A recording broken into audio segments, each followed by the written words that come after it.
trabajo, si tú una existencia fuerte y además la estabilidad. Bueno, hay varias formas de examinar la estabilidad, que puede ser perturbando los datos iniciales, que es lo más común. Los datos iniciales son la condición inicial y las fuerzas externas, uno las perturba y ve qué pasa con la solución resultante, ¿sí? Y la compara con la solución no perturbada. O también se habla de estabilidad asintótica cuando uno tiene una solución, ¿no es cierto? Y puede ser una solución incluso que no dependa del tiempo, ¿ya? Y ver qué pasa con la solución que depende del tiempo y tú vas a tender una a la otra y ver si en el infinito eso se comporta igual a ese otro tipo de estudio, ¿no? Estudio de estabilidad asintótica que le llaman. Y hay otros tipos de estabilidad. Bueno, en este trabajo sí se prueba que bajo condiciones convenientes las soluciones fuertes globales en el tiempo son estables, ¿ya? Sujeto a pequeñas perturbaciones de los datos iniciales y de las fuerzas externas de ambos, ¿sí? Entonces, los datos inicial, condición inicial, fuerza externa, perturba ambos y ve qué pasa con la solución resultante. También se estudia acá la estabilidad exponencial y el decaimiento bajo ciertas condiciones. Ahí uno le pone otras condiciones, en este caso la fuerza externa, y uno puede mostrar que con esas condiciones se puede tener una estabilidad exponencial, que se llama, o sea, una solución multiplicada por e elevado a alguna cosa, y eso tiende a la solución, digamos, cuando t es grande. El sistema acá es este que está acá, ¿no? Donde la primera ecuación la vi esto, ¿cierto? U es la velocidad lineal, la velocidad del fluido. P, que aparece ahí, es la presión, esas son incógnitas. F es una fuerza externa y acoplada con una ecuación que es la ecuación donde el W ahí es una velocidad angular, son las rotaciones de las partículas del fluido, digamos, que están internamente, digamos. Y por lo tanto el U, el P y el W son incógnitas del sistema, ¿no? Tenemos tres ecuaciones y tres incógnitas, contando el divergente nulo, el divergente nulo igual a 0, esa es otra ecuación, ¿no es cierto? Y eso implica que el flujo o el fluido que se está representando acá no es compresible, es incompresible. Las funciones van a RT, tanto la U como la W, y P es una función escalar. También aparece el constante, Nu, R, C, SA, qué sé yo, todas esas constantes que tienen que ver con, bueno, las funciones de Fichte son dadas y representan fuerza externa, y los parámetros, el Nu, el R, CA, todo esto que están ahí, son constantes asociados, digamos, al problema, al tipo de fluido que se tenga, ¿ya? Y eso aparece en la formulación de estos sistemas, ¿ya? Y hay unas bibliografías ahí que son Erigen y Banner, que son unos artículos de los años 60 y algo, donde ellos derivan esas ecuaciones y hacen estudios, pero más desde el punto de vista físico y no desde el punto de vista matemático. Entonces, bueno, en el caso matemático uno toma el sistema y trata el sistema y pocas veces le da, o cuando necesita, digamos, de alguna condición, a veces uno entra en la parte física a ver si esa condición que uno necesita tiene sentido o no tiene sentido, ¿ya? Pero uno no se preocupa mucho de la derivación del sistema. Eso es. Bueno, así, junto con el sistema de ecuaciones aparece la velocidad inicial, que sería U sub 0, y la velocidad angular inicial W sub 0, ¿sí? Para igual a 0, y con condiciones de frontera 0 para ambas soluciones, ¿ya? A ver, colocar soluciones de frontera 0 no es tan descabellado, ¿ya? Desde el punto de vista físico, porque cuando uno tiene un fluido, por ejemplo en una cañería, y uno hace una foto del movimiento del flujo, se ve que esto avanza en forma parabólica, ¿no? Porque hay una capa muy pequeña que se apega al borde de la tubería. Entonces estas cosas siempre funcionan como una parábola, digamos, avanzando, digamos, ¿ya? En el caso que uno no quiera colocar condiciones 0, generalmente lo que se hace es un cambio variable, ¿no es cierto? Y se reformula el sistema para dejar 0 en el borde, porque es más fácil trabajar después con el teorema de Stokes, el teorema de Gauss, uno usa ese tipo de cosas, pero ahí aparecen más términos en el sistema, entonces se complica un poquito más también. Eduardo, Sí. disculpa una pregunta. ¿Cuál era el dominio con el cual estabas trabajando? R3, acotado. Omega es un dominio de R3, acotado. Agotado. Sí. ¿Y qué se le pide a la frontera que sea Regular. Que sea que, claro, claro, generalmente la frontera se le pide que sea lo más regular posible, ¿no? Ah, ya, o sea, Sí. no puedo trabajar con un cubo. No, claro, Ya. no puede. Tiene Ya. claro. Generalmente en todas estas cosas, en todos estos trabajos se le pide toda la regularidad que se Claro, necesite. sí. Generalmente es así, digamos, ¿sí? Pero dicen, bueno, pero que puede que sea, claro, puede que sea una tubería y que sea cuadrada. O sea, que tenga digamos, una curva, pero no curva en forma suave, sino que en forma recta. Y ahí hay problemas, pues hay problemas en los bordes, porque eso no es suave, digamos, ¿sí? Ahí cuando la gente que hace simulaciones, por ejemplo con elementos finitos, ahí en esa parte afina mucho la malla, de modo digamos, de suavizar la frontera, Claro. ¿sí? Pero eso significa mucho más recursos también, computacional, malla más fina, más cara, ¿sí? Ya. Este tipo de sistema fue trabajado por Lucas Ewicz. Lucas Ewicz, un profesor polaco, ya que estuvo en Campinas en un tiempo, por lo menos que ya, pero él usa otros métodos, método de linealización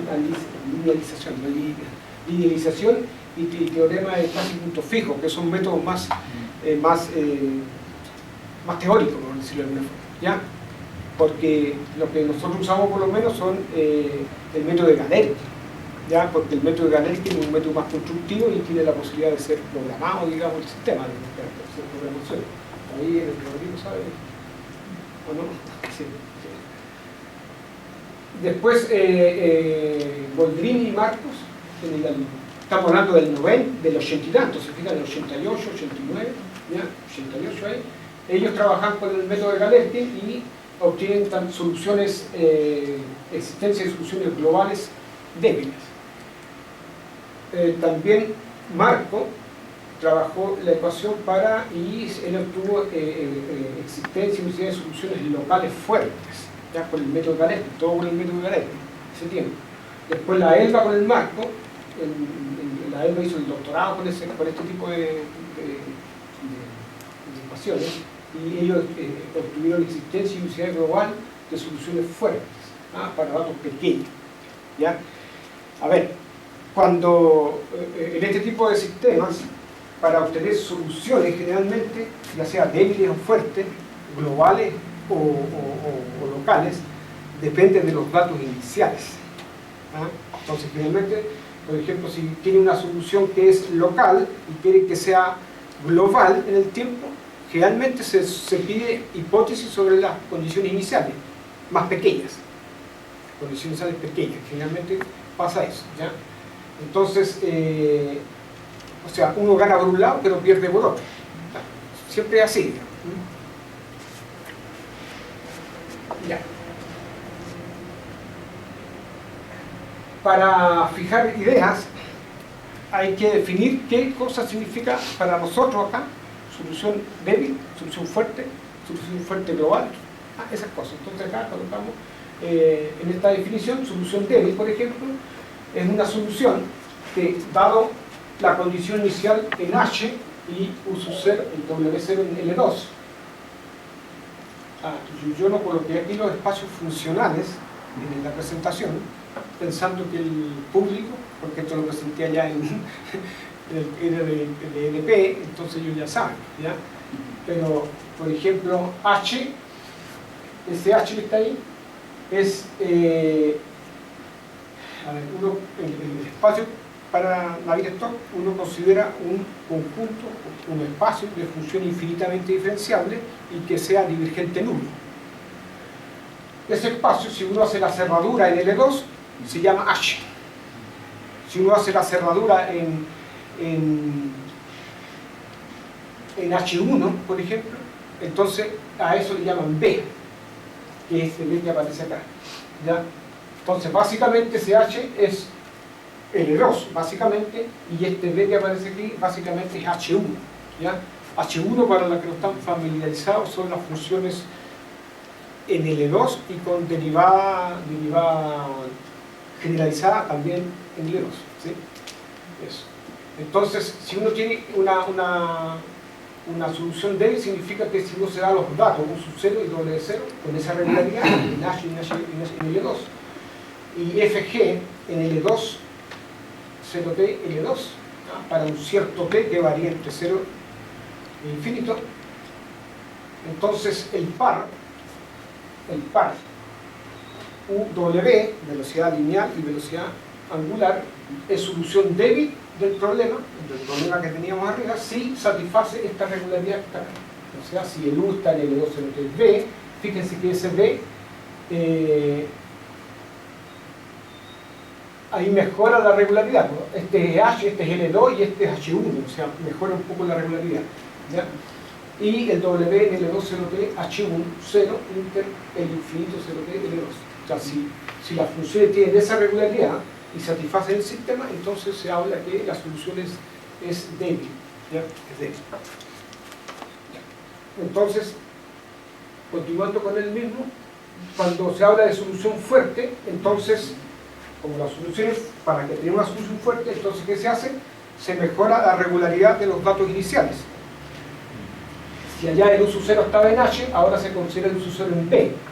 Ese H, acuérdense, es el símil de L2, pero este B es el símil de H1, o sea, es una cosa más fuerte, o más regular, como se dice, ¿ya? Entonces, si el U0 está en B, el W0 está en H10 y el F y G están en ese espacio ahí, y además, bueno, las funciones satisfacen el sistema arriba del sistema original y tienen esta regularidad, entonces se habla que es fuerte. Esta regularidad, fíjense que, así como en el caso anterior, la U sub 0 estaba en H, acá la U está en B, o sea, mejora la regularidad un poco en una derivada.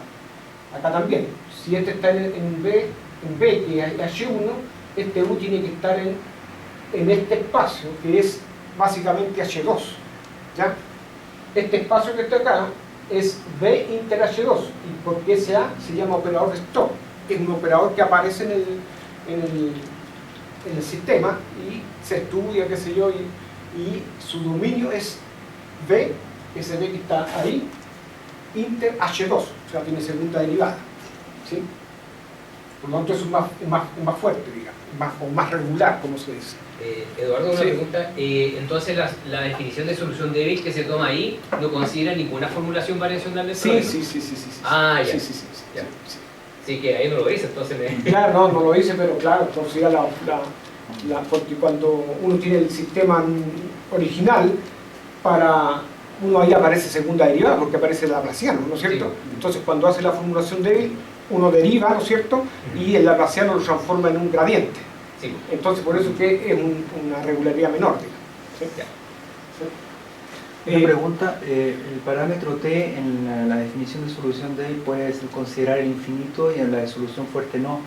¿Cómo? Ya, ¿cómo es eso? Ujú. Cuando se habla de solución débil, a ver, uno tiene los datos iniciales. Los datos iniciales, por ejemplo, la F y G están en 0, L2, 0T. Si uno tiene la solución para un T menor que ese T, se habla de solución local. Si uno tiene la solución para un T igual a aquel de la condición, entonces se habla de solución global. ¿Ya? Entonces la solución global no necesariamente es para T infinito, no necesariamente. Depende de los datos. ¿Sí? Entonces, si los datos tienen solución hasta este T y nosotros alcanzamos la solución hasta este mismo T, solución fuerte. O sea, global. Global. Pero si se alcanza la solución hasta un T menor que el de los datos, se habla de solución local. ¿Sí? Ya. Entonces es una solución fuerte, una solución débil y aquí solución fuerte global en el tiempo. Porque miren, fíjense, arriba. Esta es la solución fuerte nomás. No habla ni de solución fuerte, no habla ni de local, ni de local, ni de global. Aquí, solución fuerte global.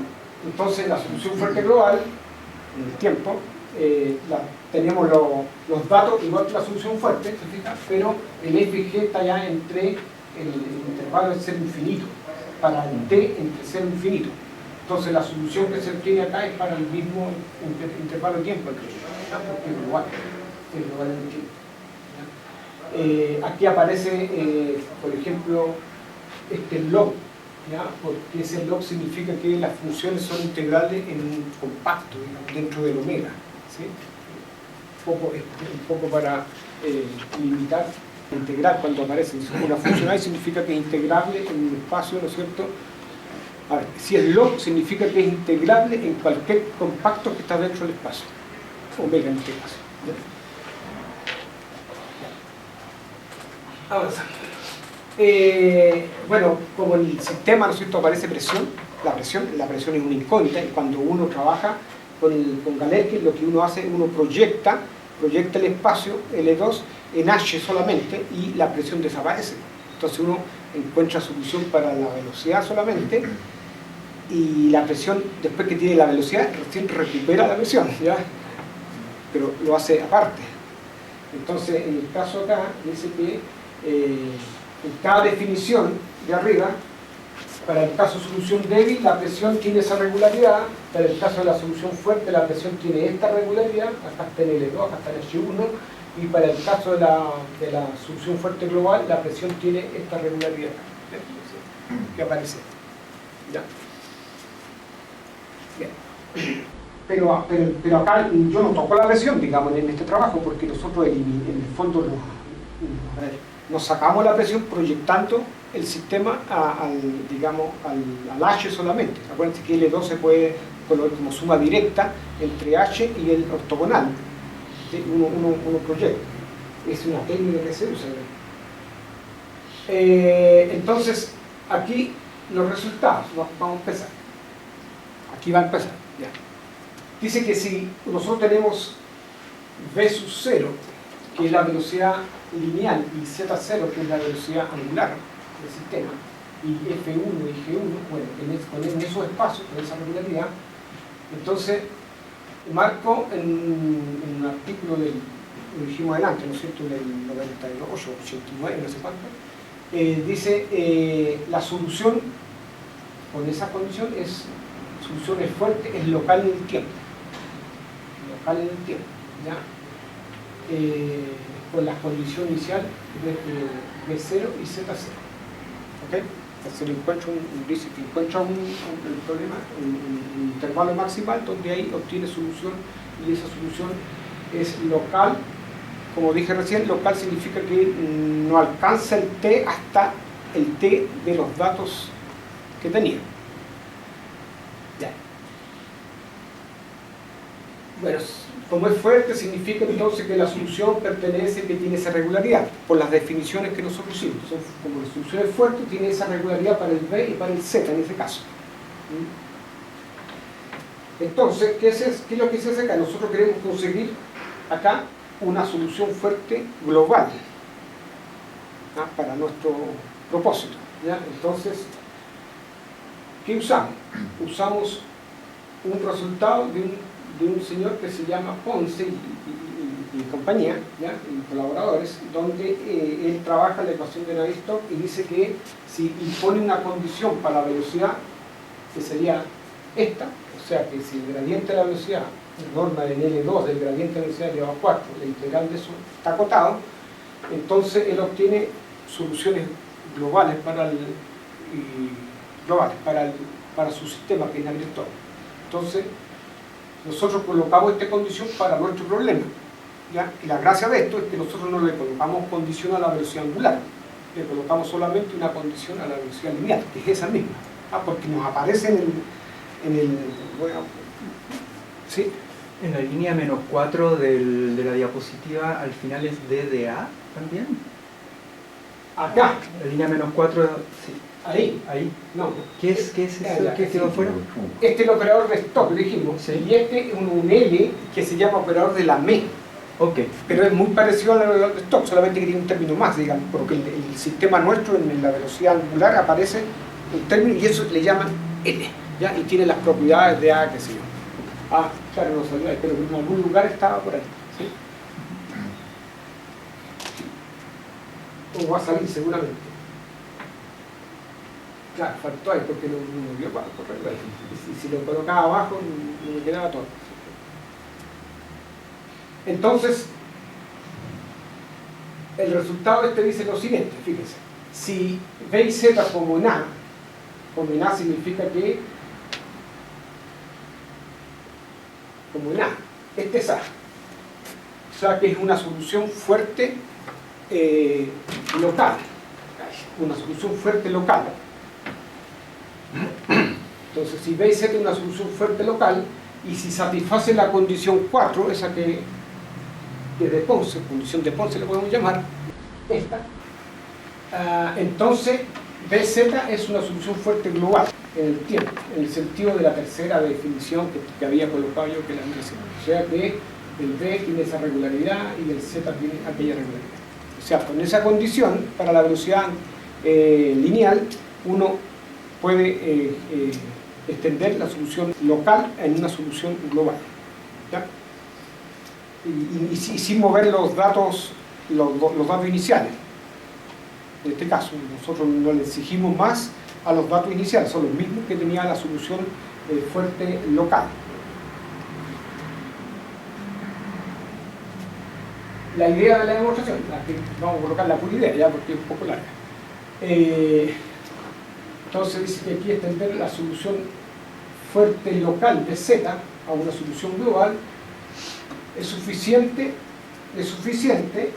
probar que la norma de B, la norma del gradiente de B en L2, en realidad esta, porque es la norma en B, es básicamente H1, entonces la norma del gradiente de B y la norma del gradiente de Z, acotarlo uniformemente. Si uno los puede acotar uniformemente, entonces uno puede extender el T hasta el T de los datos, digamos, y por lo tanto el global, solución. ¿Sí? Entonces, bueno, sabemos que la solución satisface aquello, lo que decías tú recién, ¿sí? Esa es la solución variacional, la formulación débil del problema, ¿okay? Donde el phi, este phi y este psi son las funciones test, ¿no? Entonces uno toma las funciones test convenientes, como es para todo phi, para todo psi, en esos espacios uno toma lo que conviene para tratar de formularse, digamos, el problema. En este caso tomamos phi igual a la velocidad lineal y el psi igual a z, la velocidad angular, colocamos en el sistema, ¿no es cierto? Reescribimos, ya ahí aparece lo que está acá, y uno puede demostrar, fíjese, en una primera instancia, uno puede demostrar que este término está acotado por una constante que no depende de las condiciones iniciales, por lo tanto es una cota uniforme, ¿ya? Y en una segunda instancia, si uno toma la función test como el operador de Stokes aplicado a la velocidad y el operador de la M, ahí aparece el operador de la M aplicado a Z, que es la velocidad angular, entonces uno obtiene este tipo de términos. ¿Ya? Se fija que aquí aparece una derivada, entonces uno integra esto.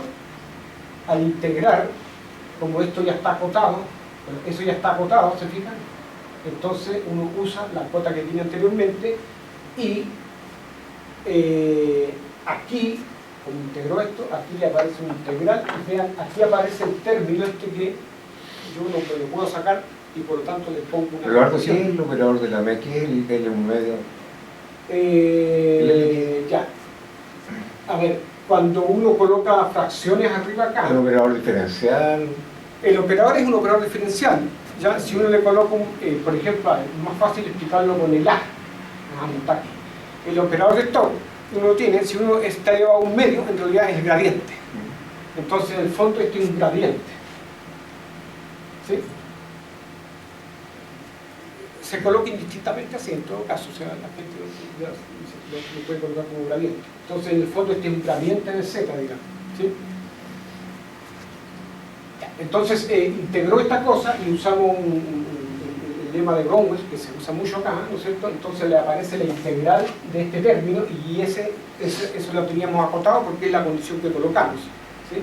Y entonces en ese caso acotamos, ¿no es cierto?, la norma de B en H1, en B, esto, acotamos el gradiente de Z y acotamos el término en forma uniforme. Y por lo tanto la solución se puede extender hasta el T, donde estaban los datos, digamos, los datos del problema. Y por lo tanto la solución es global, que se llama, ¿ya? Insisto, la idea de la demostración no, porque es súper larga, o sea, uno tiene que acotar término por término, qué sé yo, y no da para colocar en una presentación. Eduardo, una consulta. Sí. Cuando uno da una condición suficiente para probar una, no sé, alguna propiedad, uno tiene que tener que esa condición suficiente se satisfaga en al menos un ejemplo, es decir, que no sea vacía. Entonces, ¿cómo se ilustraría ahí esa situación, que esa condición se garantiza? No sé si me dejo entender. Quizás algún truco, un pedido, no sé. No sé si entendí bien, pero a ver, ¿cómo se, Claro, cómo se estila acá? ¿Cómo se estila acá en este tipo de cosas? Ya, como... Uno tiene su sistema, ¿no es cierto? Entonces uno se da las condiciones iniciales. En el caso del fluido, uno dice la velocidad inicial cuando te vale 0 parte con tal regularidad, entonces esa función pertenece a tal espacio. ¿Ya? Entonces quiere saber si la solución si existe, primero, si existe la solución. Entonces uno hace la formulación débil, integra y trata de acotar la solución de su sistema, ¿ya? Generalmente esa cota va a salir en función de los datos iniciales. Si logra acotarla en tal espacio, entonces uno dice, la solución existe y existe en este espacio porque ahí se puede acotar, ahí es. Pero yo jamás vi la solución explícita no sale, no aparece nunca. Por eso que ahora este tipo de método, como se usa el método de Galerkin, son constructivos, por lo tanto si uno quiere solución tiene que ser numéricamente, ¿no? ¿Ya? Y la formulación variacional te da a ti la forma de hacer digamos, el esquema numérico para poder correrlo, ¿ya? Y ya ese es otro cantar, la gente que se dedica a eso hace eso. ¿Sí? Es que lo que yo veo es que aparecen instrucciones, entonces tú ahí dices, bueno, esto lo colocamos como condición suficiente para que funcione bien las cosas. Porque claro, porque yo quería acotar, queríamos una cota uniforme para estas normas, las normas de estas funciones, ¿cierto? Tenemos este problema. Acá tenemos la derivada de t, de este término, y todo el resto. Entonces, ¿qué es lo que se hace? Uno integra acá. Al integrar acá le aparece esto menos esto mismo, pero porque integra de 0 hasta un cierto t, ¿cierto? Entonces le va a aparecer este término que se quiere acotar y el otro término va a ser menos la función evaluada en tu cierto en 0. Eso es condición inicial, esos datos los tienes. Eso los pasas al otro lado, más como una constante, y los tienes, ¿sí? Pero al integrar, integras acá, te aparece el integral acá y usas ¿cómo se llama? El lema de Bromwell, ¿ya? Y el lema de Bromwell te va a decir que esto que está acá está acotado por e elevado a alguna cosa que sería esto. Pero si tú quieres que eso sea acotado y no tenemos cómo acotar naturalmente esto, tenemos que ponerle una condición. Y esa es la condición que se coloca ahí. O sea, la condición que se coloca acá es la integral de 0 a t de este término que sea finita. Y ahí pasa eso. La pregunta sería, bueno, pero en el caso práctico, ¿eso tiene sentido? ¿Ya? Entonces, ahí viene una discusión. Claro, tiene sentido dependiendo. ¿Ya? Dependiendo porque no es tan descabellado que el gradiente de la velocidad sea, digamos, de alguna forma acotado. Uno lo puede acotar, digamos, dentro de la práctica. ¿Ya? Ahí, por eso que es complicado es complicado para la gente que hace numérico poder tirar resultados numéricos de esto, porque ahí tiene que salir el resultado, explícito, aunque sea numéricamente, pero es un resultado, digamos, ¿sí? Pero claro, uno va poniendo condiciones a medida que, claro, si a alguien más se le ocurre otro método y dice, no, sabes que esta condición está de más, y en realidad no es necesario, mejor, ¿ya? Pero aquí salió eso, digamos.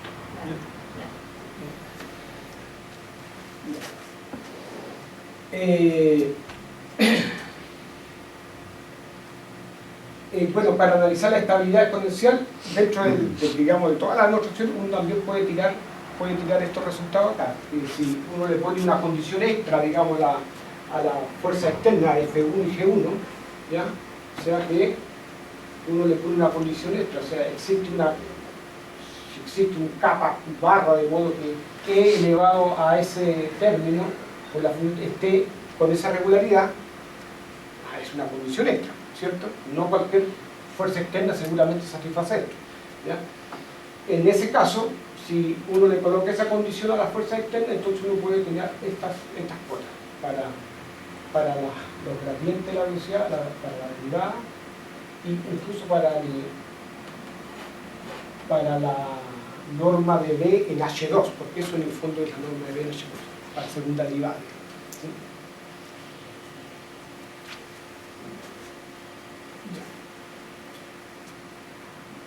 Entonces, hasta aquí solamente extendimos una solución fuerte local a una solución fuerte global.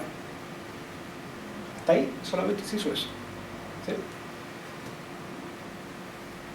Entonces ahora vamos a ver qué pasa con la estabilidad de la función estabilidad en H1. Significa que vamos a tomar norma de gradientes de o norma en H1, como uno quiera decir. Entonces en este caso, bueno, queremos estudiar la estabilidad de la solución global de Z obtenida en el teorema anterior. O sea, con esa condición, acuérdense, la solución de Z que era fuerte, una solución fuerte local, la transformamos en una solución fuerte global, ¿sí? Entonces esa vez Z es una solución fuerte global.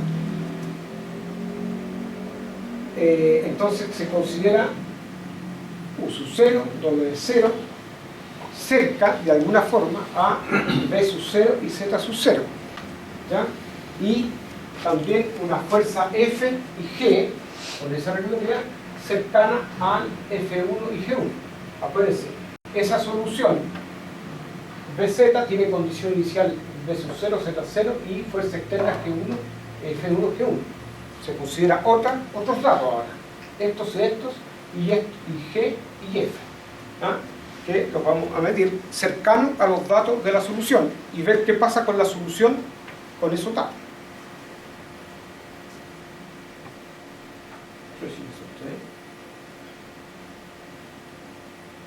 Ahí, ya. Entonces,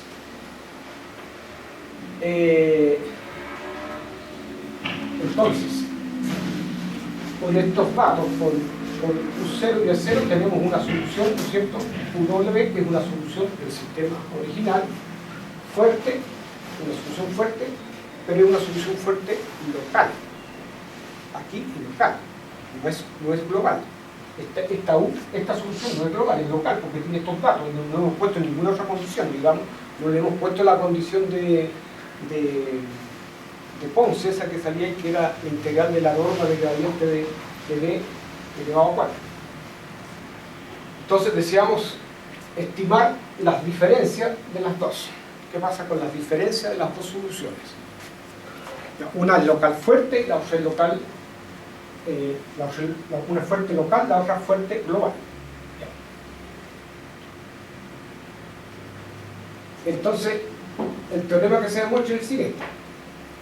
Si BZ es solución fuerte global en el tiempo, obtenida el teorema anterior, entonces dice que existe un sigma mayor que 0, tal que si U0, W0, F y G, tal que si la distancia entre estos datos y estos otros datos, la distancia viene dada por esas normas, es menor que el sigma que mayor que 0, entonces existe una solución fuerte global única UW, ¿ya?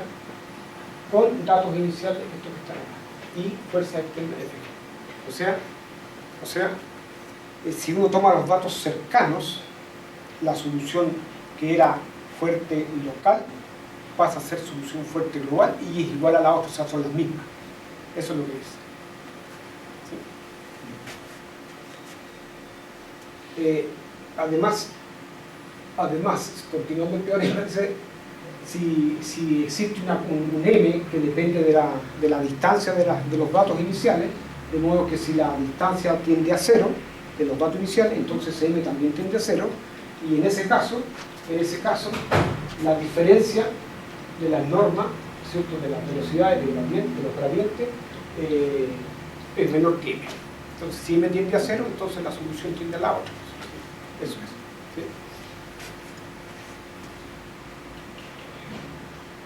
¿Cómo se estila la demostración? Igual aquí uno quiere mostrar que esas normas son uniformemente acotadas. Si demuestra eso, está listo, ¿ya? Entonces, ¿cómo se hace? Uno hace la diferencia, en este caso,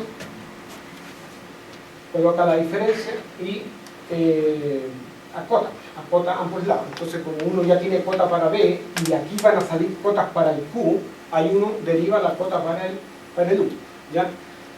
Eso sale porque cuando uno digamos, ejecuta, de alguna forma, hay términos que se dan, términos que se pueden acotar, qué sé yo, y uno le puede achacar las cotas que tiene para B y aparecen cotas para Q y se las puede achacar al U. Eso es lo que se estila cuando uno quiere demostrar, digamos, que hay unicidad en ese caso. ¿Sí? No es problema. No sé si hay más. Y después también se obtiene ese teorema de estabilidad exponencial y decaimiento, por la condición extra que uno le puso al F y al G, le puso una condición extra, ¿se acuerdan? Uno dijo, si E elevado a un kappa por T, por esas funciones tiene tal regularidad, entonces se tiene tal cosa. Con eso uno puede mostrar este teorema. ¿Sí? Sí, ya. Eso era. Ese trabajo que yo estoy poniendo acá es el primero que aparece ahí, está sometido, lo sometimos el otro día hace poco. Entonces, todavía no lo han devuelto por lo menos. ¿Ya? Hay una transgresión. Claro. Acusaron recibo. ¿Ah? Acusaron recibo. Claro, sí, acusaron recibo. Aquí está. Eso es lo que yo quería mostrarles. Yo hice esta presentación para la gente de EP, del COMPO, ¿ya? Y por lo tanto hay muchas cosas que uno se salta, que sí, porque la gente ya sabe. Pero eso es lo que se está haciendo acá, en este tipo de ecuaciones. También tenemos un trabajo, no con los mismos autores, casi con los mismos, Marco y otra persona más, pero está ahí, donde estudiamos, pero para otro sistema muy parecido, Navier-Stokes, acoplado con la ecuación de calor. Estudiaba, por ejemplo, la regularidad de soluciones, que también se estila de este tipo. O sea, uno tiene una solución débil y quiere saber cuándo es fuerte, bajo qué condiciones, ¿ya? Y ahí uno hace cosas, qué sé yo, y muestra también que una solución débil bajo ciertas condiciones se transforma en solución fuerte, ¿ya? También es otro tipo de estudio que se hace acá.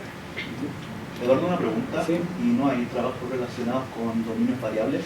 Como tener un fibrado de ómegas, un omega S, tienes como una familia de ecuaciones, claro.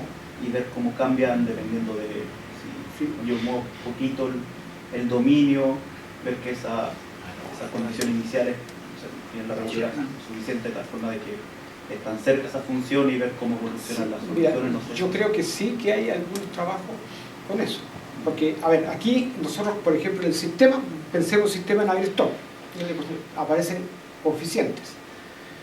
Hay trabajos donde esos coeficientes son variables, por ejemplo, que acá no los tratamos, son, digamos, constantes.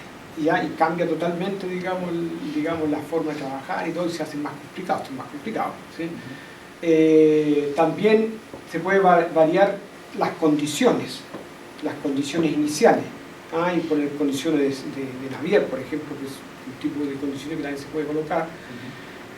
Y con dominio variable, también hay, yo sé que hay trabajo, pero yo nunca me he metido ahí, digamos, ¿sí? Yo sé que es más complicado, ¿sí? ¿Ya? Porque, o más complicado dependiendo cuando uno está acostumbrado a trabajar con ciertas cosas y se mete en otra, esa otra es más complicada para uno. Es así, ¿sí? Sí, porque estaba pensando en lo que dijiste al principio del dominio, que uno le pide cierta regularidad de frontera al dominio, entonces me estaba preguntando si uno podía tomar fronteras, dominios más regulares e ir aproximándose a ese dominio irregular. Sí, yo sé, sí, hay trabajo con ese tipo de cosas, un dominio de frontera libre, le llaman. Ajá. Que hay algo que colectivo de formulación también que Sí, pero claro, como como jugar con las condiciones de juego. claro, un problema como de aproximación, digamos. Sí, Podía hacer algo así. que en realidad hay un montón de cosas que se pueden hacer con esto, o sea, pero claro, ahí faltan manos. Sí, falta tiempo igual. Claro. Eduardo, una pregunta. Yo lo que estoy sacando de esa diapositiva y también de la diapositiva 14 es que las funciones f y g prácticamente tienen que pelearle a una exponencial positiva para que esto funcione. Puede ser, pero mira, por ejemplo, generalmente la g se considera como la fuerza de gravedad y ahí funciona. Una fuerza g es una constante, digamos, una constante. Entonces, por eso es que en algún momento, ¿te acuerdas que aparece el espacio L2 log? ¿Sí? Claro, porque si es una constante, si el dominio es muy grande, se te va a ir, se te va a arrancar. Entonces, va a ir acotando. Pero, claro, aquí no es. Yo estuve leyendo un poco, no es tan claro, o por lo menos no vino, por ejemplo, qué tipo de fuerza colocarle a la ecuación esa que sale la velocidad angular, el G, o sea, el G, qué tipo de fuerza, si hay alguno en la práctica, hay una fuerza que diga, una fuerza como esta sirve para este tipo de cosas. No encontré en ninguna parte. O la otra opción puede ser que esos parámetros teta barrita y sigma estrella sean, no, en este caso el teta barrita, ¿Sí? tendría que ser súper cercano a cero. Sí, claro. Pero, ¿y no ves alguna manera de obtener algún estimativo para ese parámetro? Yo por lo menos no, como nosotros no hacemos numéricos, Claro. entonces uno no se preocupa mucho. No, pero ahí a lo mejor se pueden usar otras técnicas también. Pero y también a propósito, porque esa exponencial justamente sale del trabajo que estaba haciendo con el gabinete de la velocidad y todo eso. O sea, por lo menos ahí de las cuentas ahí alcancé a ver que por eso sale la exponencial. Sí. Pero ¿hay visto alguna manera de relajar eso o no? No, está complicado. No, está bien si estas cosas son difíciles Sí, igual. sí. De hecho, estuvimos conversando ahí en el Congreso, la gente numérico, porque había gente numérico, más o menos parecido. Pero claro, si uno no... o sea, hay que abordarlo y hay que ponerse a trabajar para ver cómo pueden ser esas constantes, qué sé yo, ¿ya? Porque a la gente numérico sí le interesa eso. Porque si quiere eso llevarlo a programarlo, va a tener que saber cuáles son esas constantes, si no, no puede. Claro. ¿Sí? Eso. Y ahí a lo mejor había que meterse un poco más con digamos, las deducciones de los sistemas, la deducción física, digamos. Porque eso te da un poco, te dice cómo tienen que ser las cosas, digamos. Que realmente pasa eso. Como uno no se dedica a eso, queda. ¿Sí? ¿Sí, estamos bien? Aplaudamos. Ah,